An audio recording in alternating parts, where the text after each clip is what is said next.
বড় খবর, অন্নপূর্ণা ভান্ডারের অনলাইন আবেদন শুরু হয়েছে। একদম প্রতিটি অপশন বুঝিয়ে বুঝিয়ে আজকের ভিডিওতে স্টেপ বাই স্টেপ আবেদন করে আপনাদেরকে আমি দেখাবো। তো অবশ্যই ভিডিওটি বেশি বেশি করে শেয়ার করে দিন, সকলেই যাতে খবরটি জানতে পারে। আর এই ধরনের আপডেট পেতে চ্যানেলটিকে সাবস্ক্রাইব করে রাখবেন। ফেসবুক থেকে যারা ভিডিওটি দেখছেন পেজটিকে ফলো করে রাখতে ভুলবেন না। আপনারা গুগলে এসে এখানে লিখে দেবেন socialregistry.wb.gov.in, বানানটা দেখে নিন ভালোভাবে, socialregistry.wb.gov.in। তাহলে প্রথমেই দেখবেন একটি ওয়েবসাইট চলে এসেছে socialregistry.wb.gov.in। এখানে অবশ্যই কিন্তু এই যে wb.gov.in এই লেখাটা মিলিয়ে নেবেন যে এই লেখাটা রয়েছে কিনা, কারণ অনেক ফেক ওয়েবসাইট বেরিয়ে গেছে। দিয়ে দেখুন অন্নপূর্ণা ভান্ডার গভর্নমেন্ট অফ ওয়েস্ট বেঙ্গল লেখা রয়েছে, এই লেখাটির উপরে ক্লিক করে দেবেন। তাহলে আপনার সামনে কিন্তু অনলাইন আবেদনের যে অপশান সেটি কিন্তু খুলে যাবে। দেখতে পাচ্ছেন খুলে গেছে। তো এইখানে বাম দিকে যে সিটিজেন অপশানটি রয়েছে, এই সিটিজেন অপশানে ক্লিক করে এই যে অ্যাক্সেস সিটিজেন পোর্টাল, এই অপশানে ক্লিক করে আপনাদেরকে আবেদনটা করতে হবে। এই অপশানটায় আপনাকে ক্লিক করতে হবে, বাম দিকের অপশানটায়।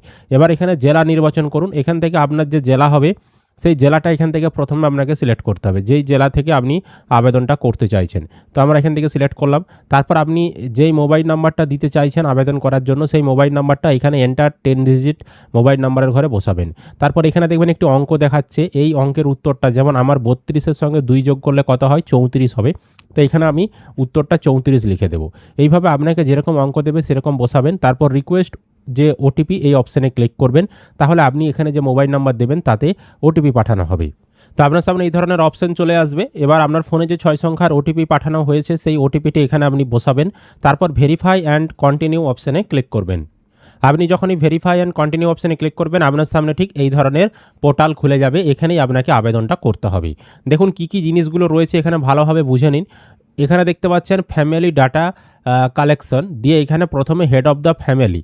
তো হেড অফ দ্য ফ্যামিলি যিনি, তার তথ্য প্রথমে কিন্তু এখানে আপনাকে এন্টার করতে হবে। আপনার ফ্যামিলিতে যাকে আপনি হেড রাখতে চাইছেন তার কিন্তু তথ্যটা আগে দিতে হবে। তারপর অন্যান্য মেম্বারের তথ্য অ্যাড মেম্বার করে করে সেগুলো দিতে হবে। তো প্রথমে কি চাইছে, হেড অফ দ্য ফ্যামিলি যিনি যাকে রাখতে চাইছেন বেসিক ইনফরমেশন তার দিতে হবে।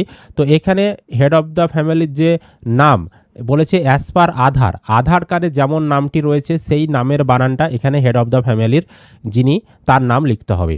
তারপর ডেট অফ বার্থ, এইখানে তার যে জন্ম তারিখ সেটা এই ক্যালেন্ডার থেকে আপনাকে সিলেক্ট করে এখানে বসাতে হবে। তারপর gender, head of the family যদি পুরুষ হয় মেল আর মহিলা হলে ফিমেল করবেন। তারপর ক্যাটাগরি, এখান থেকে যেই ক্যাটাগরি হবে সেই ক্যাটাগরি আপনি সিলেক্ট করবেন। যদি জেনারেল হয় আনরিজার্ভ, আর ইডব্লিউএস সার্টিফিকেট থাকলে ইডব্লিউএস, অবশ্যই যেটা আপনি সিলেক্ট করবেন